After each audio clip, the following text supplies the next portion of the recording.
Imagine waking up every day feeling deeply connected, at peace, filled with joy, and with this strong inner knowing that you're doing exactly what you're made to do. Sounds incredible, right?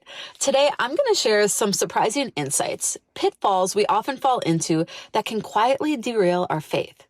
These aren't your typical challenges. They're subtle but impactful, and addressing them can open the door to a vibrant, fulfilling spiritual life. The best part? These are simple adjustments that anyone can make. My name is Diana, and I coach women in daily habits to deepen their Christian faith and grow in their relationship with God. If you're looking for more than my 300 plus videos here on YouTube can offer, I also have a thriving membership community where we use a proven system to grow in daily Bible study and prayer habits. Find the details below. Okay, first things first, what does a vibrant faith life even look like? For some of us, this might conjure up images of hours of prayer on our knees, or entire mornings spent pouring through scriptures, or a life of sacrifice and no entertainment or enjoyment. Here's what Jesus said in John 10:10. I have come that you may have life and life to the full. Jesus claims that we can have life more abundantly. The Greek phrase here for more abundantly means to have a superabundance of a thing. A superabundance of life is what Jesus promises for those of us who are following him. Now let's add on to that. Here's John 14:27. Peace I leave with you, my peace I give you. Here Jesus is talking about another gift, this gift of peace. The Hebrew word is shalom, and it doesn't just mean not having problems. It means everything which makes for our highest good. Everything which makes for our highest good. So it's not about the kind of peace that the world offers, running away from bad things or trying to escape it all. But the peace Jesus offers is a peace of victory. No matter what happens in life, no sadness, danger, or pain can take it away.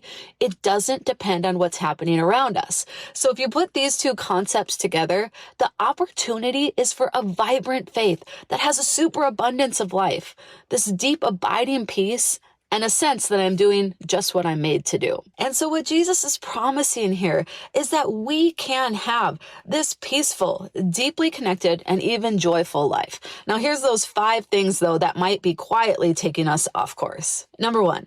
Being influenced by negative media. Did you know the average person spends 7 hours a day consuming media? And the endless scroll feeds comparison, it robs our time, and often fills our minds with negativity. What if I told you the biggest threat to your faith isn't what you're doing, but what you're consuming every day without even realizing it? What you fill your mind with will shape your spiritual growth. This is Romans 12:2. Do not conform to the patterns of this world, but be transformed by the renewing of your mind. Renewing your mind means the way you see things and process information and think about what's going on. And we need this to be different from the rest of the world. The renewed mind looks through a lens of hope and trust, and it isn't moved easily by fear tactics and sensationalism, 2 tools that the media uses to keep us hooked. Replacing negative influences with uplifting content trains our mind to focus on God's truth and his ways. One practical tip I've heard in this area is to not spend more time online or viewing news or media than you do reading the Bible or listening to faith-based content. For me personally, I recently took Facebook and Instagram off my phone. I realized I would just use it whenever I had 5 to 10 minutes to myself, and I was recognizing that I never felt better. It would often lead me to being judgmental or sarcastic, and I just felt drained at the end of those scrolling sessions. Other people are just really careful about how they curate their feed and only look for positive or affirming content. So think about how you can be intentional about what you're consuming. Is it going to help support that renewed mind and this deep abiding faith, or is it going to carry you into some of the fear tactics and lack of peace that the world has to offer? Number 2. Trying to grow alone. For many of us, the faith part of our life is on autopilot. We just do what we've always done, and we're hoping that growth will just sort of happen. Here's why that approach won't work and what to do instead. I often go back to this picture of daily life in Judea when Jesus was growing up. Jewish families only had access to the memorized Torah and would recite it to teach it to their children.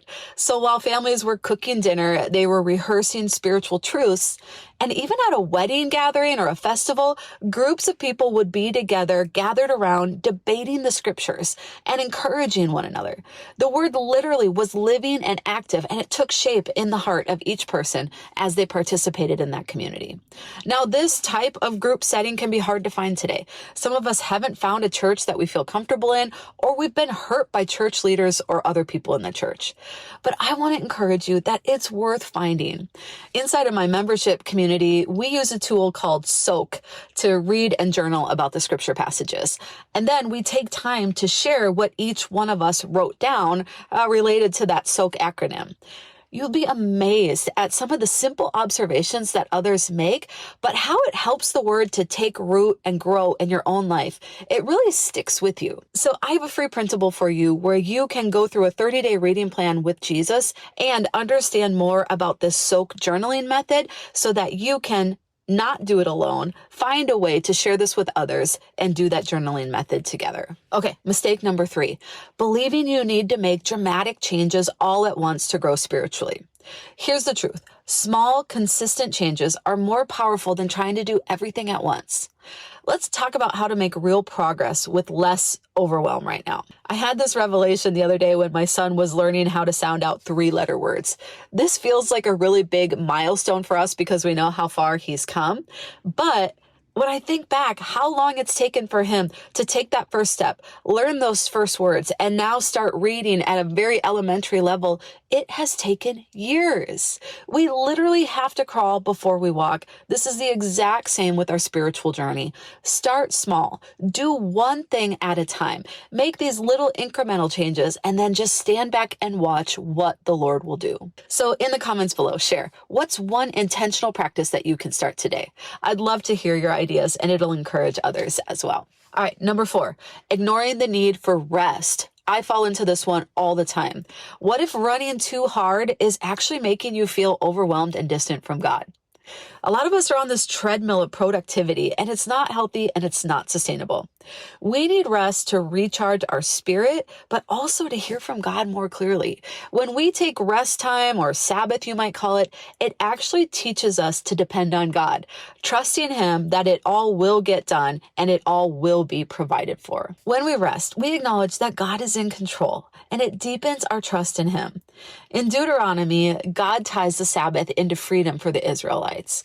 By instituting the Sabbath, God was teaching His people to trust Him completely. Resting one day each week was a countercultural act of faith, a declaration that their survival and success depended on God's provision, not their relentless work.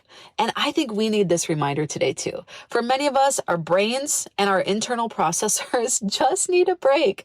For me, this looks like turning off notifications, putting up my email autoresponder now on the weekends, and I intentionally leave my phone in the other room, especially in the evenings and weekends.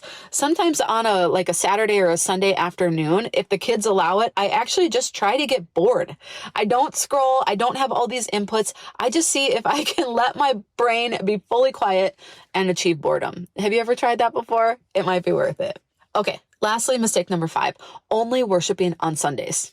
If we do that at all. If we're honest, many of us might not know what worship looks like outside of a church service. What does it look like to worship throughout the week? And why does it matter? How does this help your faith?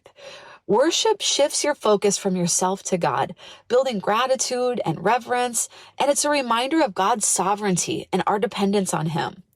I don't know about you, but when I start singing a worship song, it's like my perspective is restored. I remember that I don't have to do this all on my own, that God is there, and He's great, and He's good, and He's able, and He will provide. Worship renews your soul, and it strengthens your connection to God. It also just can kind of change the whole mood in your home. This is a quote I read recently. When we worship, we get realigned, refreshed, and refueled. We find unspeakable joy and indescribable peace as we engage in His presence. So here's what we can do. Pick one thing you do every day and pair it with the habit of listening to worship music. For me, when I'm getting ready and doing all this, that's when I put worship music on my Bluetooth speaker. It happens to be waterproof so that we can play it in the shower as well. Often when I'm cooking, I also tend to put on worship music, again, just to kind of change the mood in the home. And I'm always so encouraged when I hear the kids singing along, and it seems to just lift all of us up. So again, I would love to know in the comments, what is one small change or one way that you're not going to fall into one of these pitfalls today? And before we go, I do want to acknowledge this. Some of us might feel like, I don't believe that this life, the superabundance of life and life to the full is available. Or maybe it's available for you, but I don't think it's available for me. I have never experienced that before. And I want to invite us to update our operating systems. Some of us have either grown up with or encountered a faith in God that teaches us that He's distant, or that He's judging us, or He's expecting perfection from us. And I want to encourage you that these things that Jesus said are true. He does have a life of super abundance for us. And He does have a peace that is independent of anything that's going on around us. And it is available no matter what is happening in the world. It is a victorious peace that is only available in Him. Again, if that sounds too good to be true, it is the truth of the Bible. It is what Jesus said. And I think if you look at some of these mistakes and maybe pull back from some of the things that might be derailing your faith, you might start to experience that peace. You might start to experience that life. You might feel like you have a little bit more direction and knowing exactly what it is that He made you for.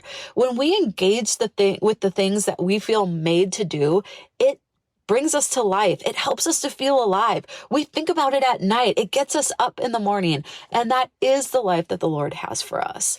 And so again, if you need encouragement in that, stick around here, subscribe, turn on notifications. Let's hang out together because this is what we do. So Father, I thank you so much for this time. Lord, thank you for this opportunity to be encouraged by your truth. Lord, I pray that each one of us would believe that it's possible to have a superabundance of life in you. And I pray that we would experience that. Lord, I pray that you would show us what this deep, abiding peace can feel like. Show us this victorious peace that's independent of whatever is happening in the world around us. And Lord, help us to avoid these pitfalls. Help us not to spend so much time on mainstream media. Help us to look for the things that will build up our faith and encourage us in your truth and in your ways. Help us to be worshipers, Lord, that we would put on worship music and we would worship freely even without music throughout the day. Guide us in your ways. Guide us in truth and help us to be a beacon of light to a lost and hurting world around us. So I thank you for this time and I bless each one of us now in Jesus' name. Amen. And sometimes we miss the connection on how our faith is related to our finances and the deep abiding peace that we can actually have even when it comes to money. You can learn more about faith and finances and a mindset shift that will change everything in the next video.